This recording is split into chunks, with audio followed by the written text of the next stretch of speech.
see problems even in solutions. Why? Their vision has been trained to see problems everywhere. When it comes to vision, some people will tell you, I have vision, but it's not about what you see, but how you see it. Yes, sir. A basketball ball to you is just a ball to play for pleasure, but for Michael Jordan, when he used to play, it was a ball that made him 30 million every year. Come on. Oh my God. When it comes to vision, it has nothing to do, it's not only about what you see, but how you see. Because how you see dictates your work towards that vision. And I love what a man of God says. He said, if you have no vision for the future, you will have no power for the present. Oh my God. I need to dwell on this today because it's our July to fly. If you have no vision for your future, you will have no power for the present. That is why there are some people that look like they are stubborn to you. No, they are not stubborn to you, but they are convinced of their vision. They have a vision for the future. You tell them find a job. No, they say, I know I'm called to be an entrepreneur. You tell them just do anything. They say, I know I'm called to be great. So they look like they are stubborn to you. No, it's not stubbornness upon them, but it is the power for the present because of the vision they have of the future. Some people are easily shaken by anything they start because they had no vision when they began it. Oh my God. Can I just sit? I want to sit on two things. Can I sit on vision this morning? Some people are easily shaken by the present because they had no vision for the future. When you approach a certain brother or a certain sister, and when things don't work out, immediately you want to break up. I begin to understand the reality is that you had no vision for the future. That's why I always tell sisters, when a guy asks you out, don't ask him if he thinks you are handsome or if he thinks you are beautiful. Don't ask him if he likes your curve. Ask him, what's your vision for us? Because it's the vision that man has for you that will dictate the relationship. Some of us are in relationships that are not going anywhere because there was no vision to begin with. I don't expect amen, but that's the reality. When somebody approaches you for a business, ask them, what's the vision for this business? When someone comes to a relationship, you are handsome, you are beautiful, but what's the vision you have for us? Because the Bible says, where there is no vision, the people perish. And the Bible, other versions say, where there is no vision, the people cut off restraint. Listen to this. Where there is no vision, the people perish. But God told me, where there is no people, the vision perishes. Come on. Is somebody understanding me today? As much as I want to make you jump, I want to make you think.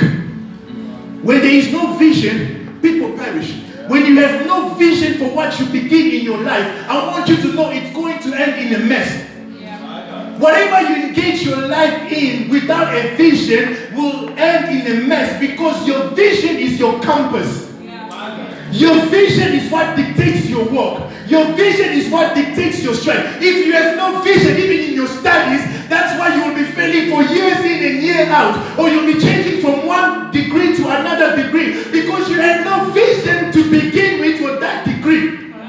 The problem is not that the subject is difficult. You had no vision when you began. The sister is not difficult. The brother is not difficult. You just had no vision when you approached that brother. You had no vision when you approached that sister. Yes. Come on. Because your vision is your compass. And when you have vision, it's not about what you see, but it's how you see it. You can meet a brother that has nothing, but you see a millionaire in him. That's why some sisters, they are quick to turn off some guys. And I love, you've seen it in the world. They always tell us, if you leave a man who has a vision for a man who has a television, one day you'll watch the man with the vision on your television. Oh my God. I do not intend, I told God, I want to give a thought-provoking message today. Because Christians are one of those who like to jump at church but jump out in foolishness. Today it is my prayer that we think a little bit.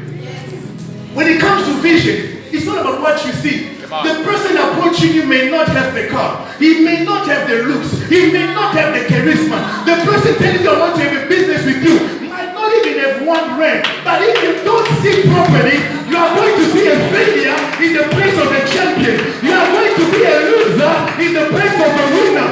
It's not only about what you see, but about how you see it. Some people begin to fail at this step in their life. You already see failure in the place of seeing victory. That's why you begin to say, I know that brother, he was nothing, we were living together. In fact, I was like, you know some people, God forgive us. So what? So what if that brother asks you what and you say no, he moved on, he's married. No, don't be telling us, I knew he was after him, so what? You knew him but you did not see him. In this season of July to fly, if you want to fly, tell your neighbor, adjust your vision. You need to adjust your vision because it's all about what you see. That's why the eagle is given the most clearest of vision. They are able to see much further than everybody else. If you are an eagle, you need to know that you need to adjust your vision. Somebody may see this church as though it's becoming nothing, but you see a big congregation. You see a mega church. That's why some of us will never leave RFC. I know the flow is not like it's supposed to be, but I see a vision here. I know the construction might take a bit longer, but I'm seeing a vision here. It's not the dust that I'm seeing, but it is the mega church that I'm seeing. That's why some of us, we don't mind going on our knees on this floor. You see me going on my knees here. You are seeing the floor, but I'm seeing a mega church. I am believing in the God of Reverend Doxa. I am believing in the God of the vision of this church. You will not experience it. Some of us only wait until it's good for us to join. But do you not know that before it was, somebody saw it? Listen to this. I said it. Without a vision, the people perish. But without the people, the vision perishes. Which means as much as the people need a vision, the vision also needs the people. That's why God gives a vision to a man like Reverend Doxa, and he calls Minister to build with him, and he calls Kalenga to build with him, and he calls Gracy to build with him. Because unless there is a people, the vision cannot be done.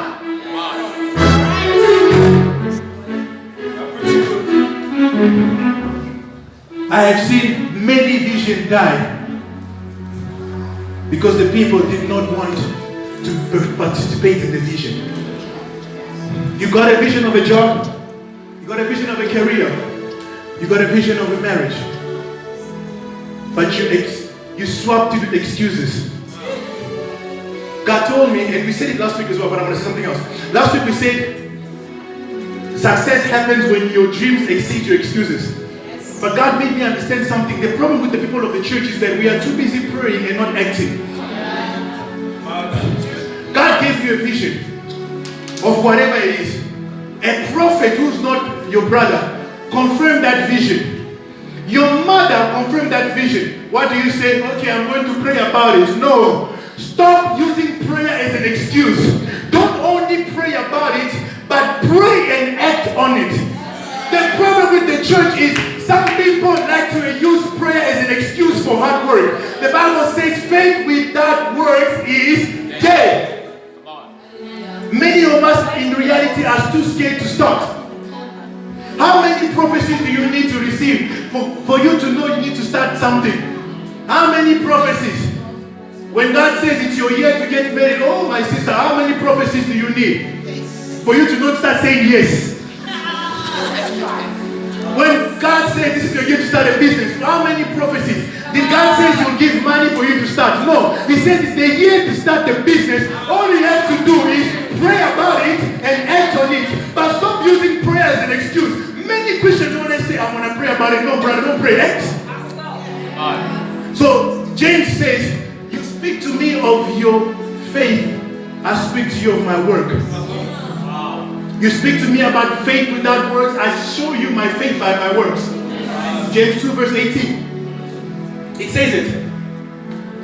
But someone will say, you have faith and I have works. Show me your faith without works, and I will show you my faith by my works. Stop using prayer as an excuse. Stop using fasting as an excuse. There is no business deal that you're going to make in fasting and in prayer. You make a spiritual deal so that God will break you up in that presentation. But you have to go and act on the vision. Stop using prayer as an excuse. Don't use church program as an excuse. We start prayer at 6:30. You've got the whole day to work. You've got the whole day to send your CV. What are you praying about in church? job without sending your CV. It's not making sense to me. Somebody needs to start working as they pray. As you pray about it, you work on it. I'd rather have somebody try and fail than never try at all.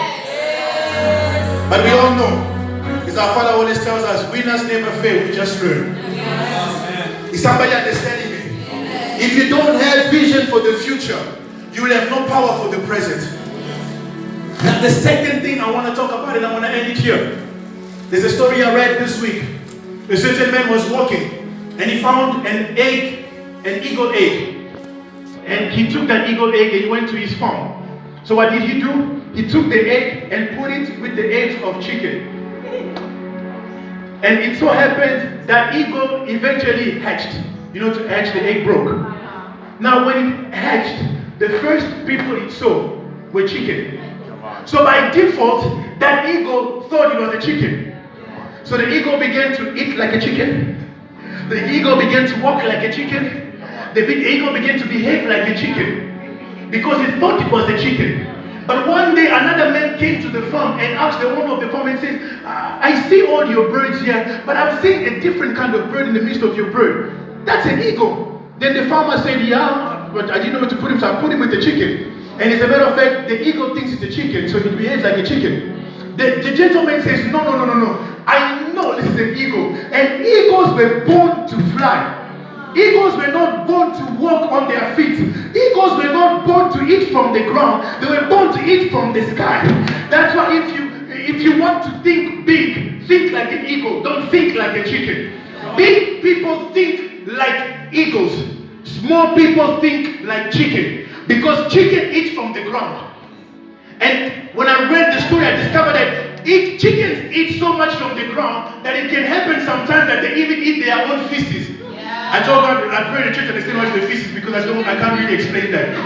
Alright? They even eat their own feces. Now what happens when you as a person who eats what you released, it affects you. It makes you too heavy to fly. That is one of the reasons why a chicken cannot fly like an eagle does. Because a chicken eats from the ground, but an eagle eats in the sky. And I understand something. Even though the eagle's food is on the ground, the eagle always takes it up in the sky to eat. People of great vision.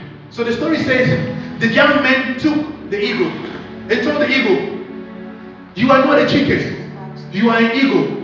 You were called to fly. So he then threw the eagle. The eagle tried flying. He got down, looked at the guy. He started eating like a chicken. He went back being a chicken. God told me something. Sometimes your environment determines your becoming.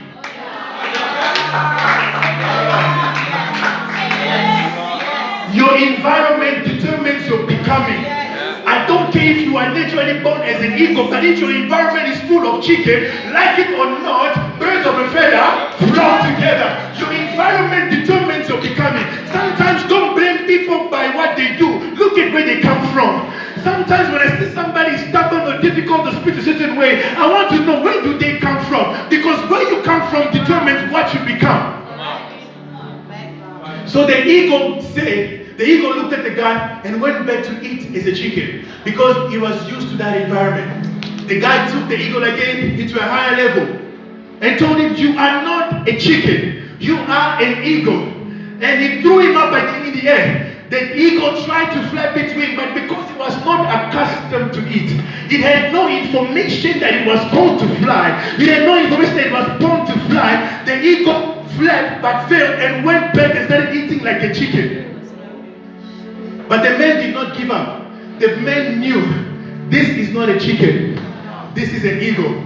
The man took the young eagle and took him up in the mountain and threw him up in high air.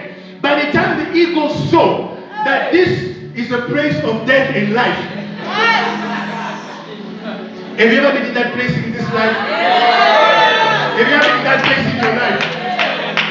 God has been trying to groom you, but you don't understand.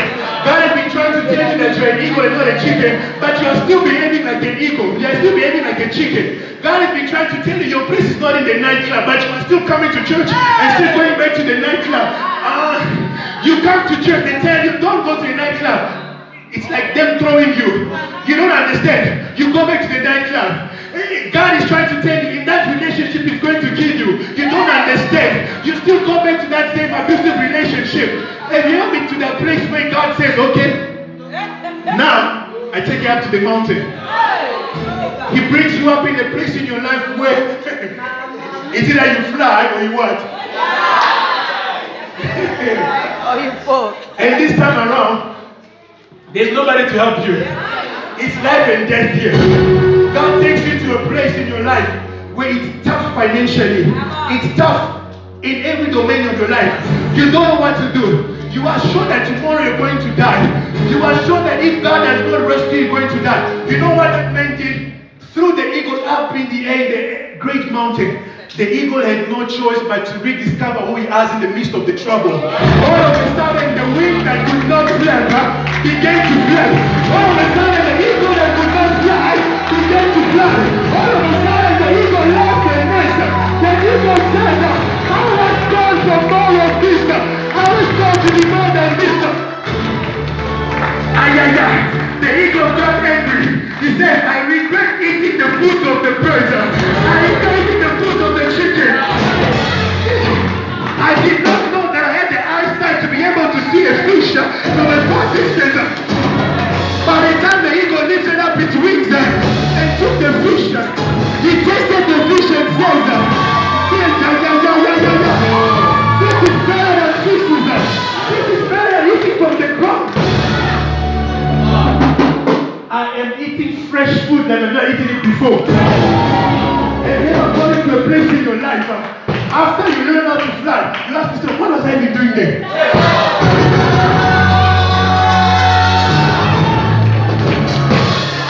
I know some sisters, after they deliver themselves from that bad relationship, they look at the brother and they say, I can't believe I dated that guy.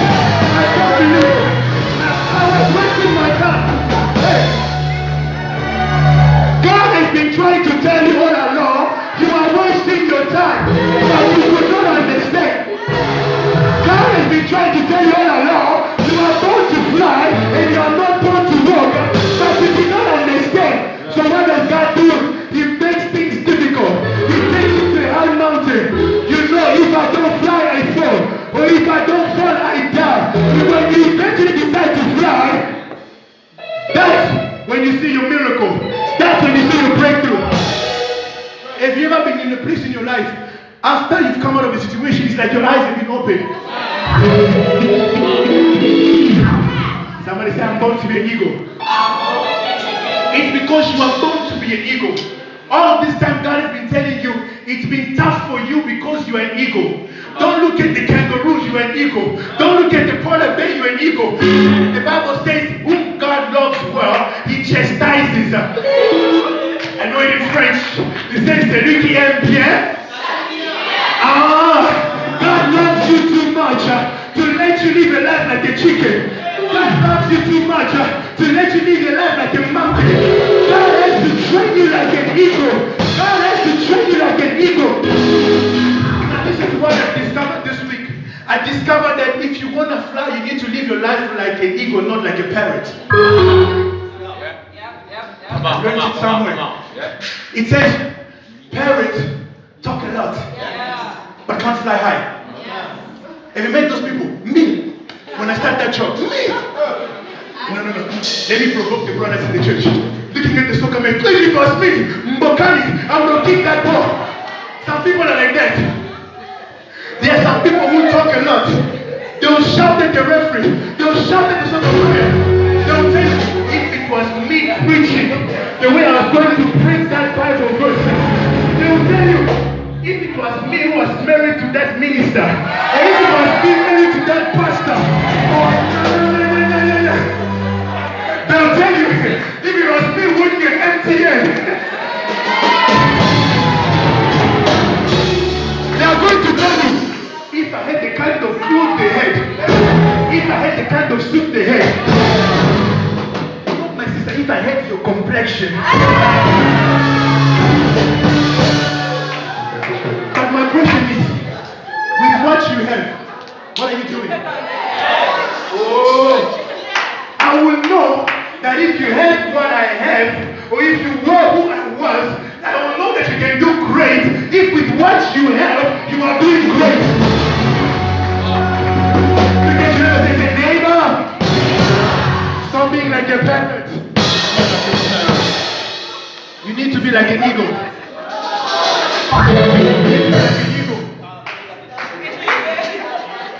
The difference between an eagle and a parrot is that an eagle does not talk a lot, but it flies up high.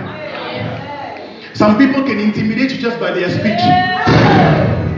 I've seen a guy one day, a very slim guy, intimidating a buff man. Oh my God, even now I got intimidated. He's like, you see the way I am?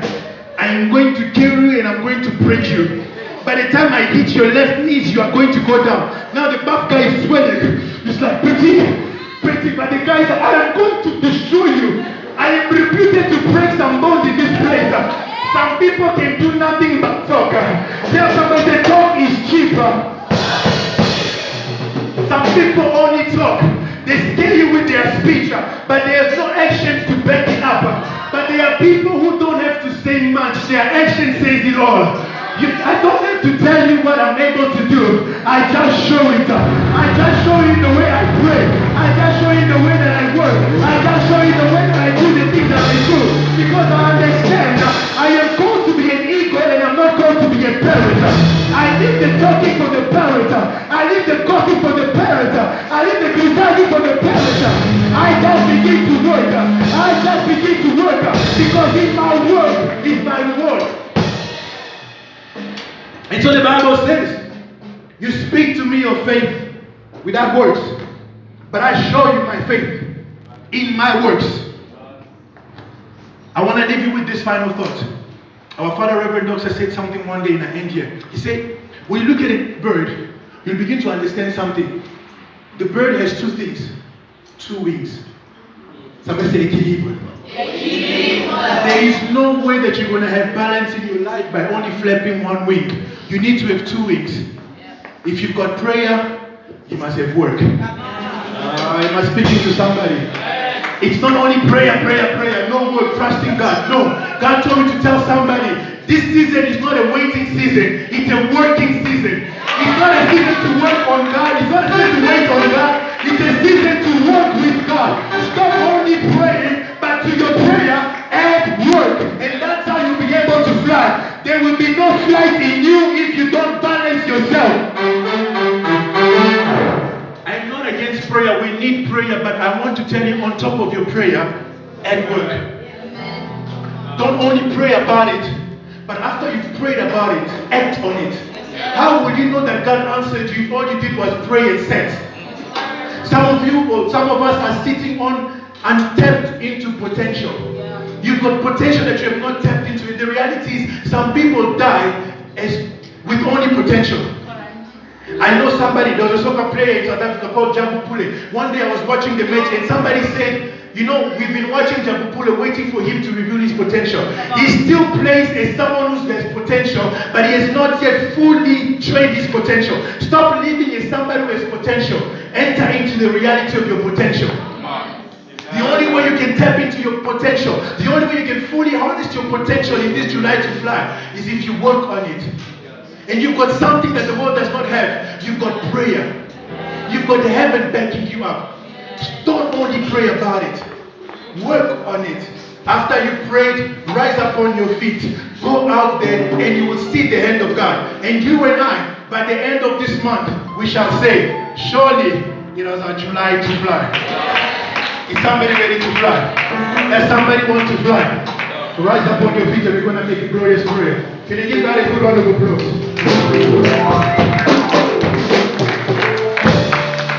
Come on, give me a round of applause like you're blessed like this meeting.